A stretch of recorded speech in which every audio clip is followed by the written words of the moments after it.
The restaurant was quiet, except for the faint hum of soft music and the clinking of silverware. Emma sat by the window, her hands nervously tracing the rim of her glass. She'd been here for nearly an hour, waiting for her blind date, a man she'd only known through messages that felt warm and sincere. But now, as the minutes ticked by, that warmth was turning into disappointment. The waiter gave her a polite, sympathetic smile before refilling her water. She forced one back, trying to hide the sting of being stood up, just as she began gathering her things.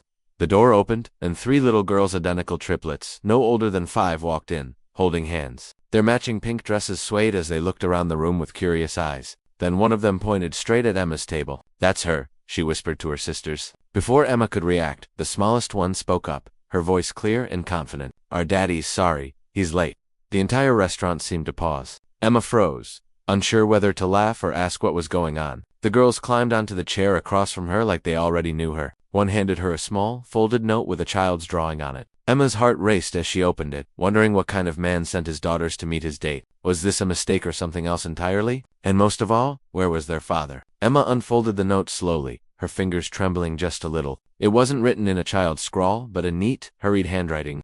*, please don't leave. I owe you an explanation. There was no name, just a small doodle of 3 smiling girls holding hands. Emma looked up at them, confused yet oddly drawn in. Their identical brown curls and big curious eyes reminded her of the man's profile picture, though she hadn't seen much of him. Only a half smile and a blurry background. She leaned forward gently. "Where's your daddy?" she asked. The middle girl, the boldest of the 3, shrugged. "He said he'd be right back. He told us to find you first." Emma blinked, her mind racing. Who sends little kids alone into a restaurant? And how did they even know who she was? The waiter appeared again, unsure what to make of the sight. Emma assured him everything was fine, though she wasn't sure it was. As the girls talked about their favorite ice cream, their puppy named Max, and how Daddy always says sorry too much, Emma found herself softening. There was something honest in their chatter that made her forget her irritation. Still, the unanswered questions hovered in her mind. Who was this man really? Why hadn't he shown up? And what could possibly make him send his daughters instead of coming himself? As she listened to their giggles, a chill ran down her spine. Something about this blind date was nothing like she expected. Emma tried to steady her breathing as the girls continued chatting, their innocent energy filling the quiet restaurant. She couldn't shake the uneasy feeling growing in her chest. The note sat on the table between them, its short message echoing in her mind. She looked toward the entrance every few seconds, expecting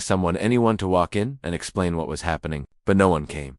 The smallest girl tugged at her sleeve. "Daddy said you look like sunshine," she said with a grin. Emma froze, unsure whether to smile or ask what that meant. How could their father describe her that way, when they had never even met in person? Or had they?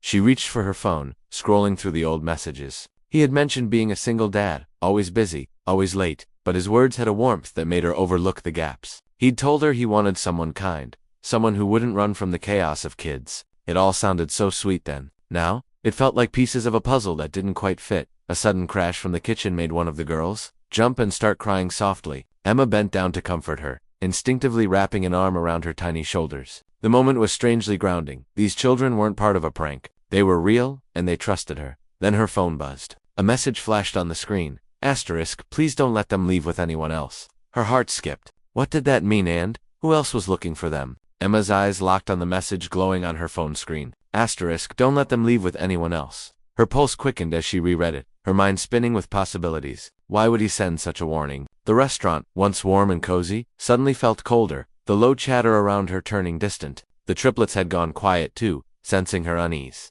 She looked toward the entrance again, half expecting to see a worried father rushing in. Instead, a tall man in a dark jacket appeared, scanning the room. His gaze landed on their table, and for a brief moment, their eyes met. He started walking toward them with a strange urgency. Emma's instincts screamed to move, but the girls smiled and waved. "That's Uncle Ben," one of them said excitedly. Something felt off. Emma stood up, blocking his view of the girls. "Are you there, Uncle?" she asked carefully. The man hesitated, forcing a smile that didn't quite reach his eyes. "Yes, their dad sent me to pick them up." His voice was calm, but his hand fidgeted in his pocket. Before Emma could respond, her phone buzzed again. A new message appeared from the same unknown number. *, that man is not their uncle. Don't trust him. *, her stomach twisted. The man stepped closer, reaching out as if to guide the girls. Emma's heart pounded, torn between fear and instinct. The girls looked up at her, uncertain now. The room seemed to hold its breath as she decided what to do next. Emma's breath caught as she instinctively pulled the girls closer to her side. The man's polite smile faltered, and his tone shifted just slightly, too controlled,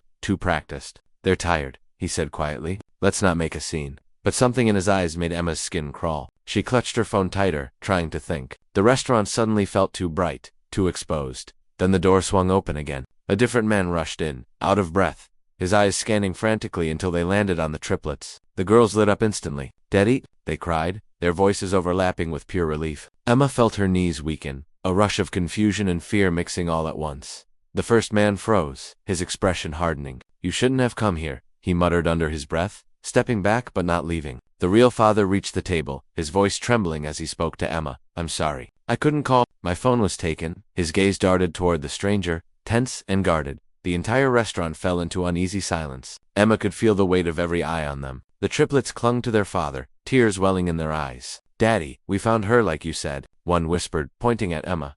Emma's heart pounded as she realized she wasn't just part of a blind date anymore. Somehow, she'd been drawn into something far bigger, and far more dangerous, than she ever imagined. The two men stood facing each other.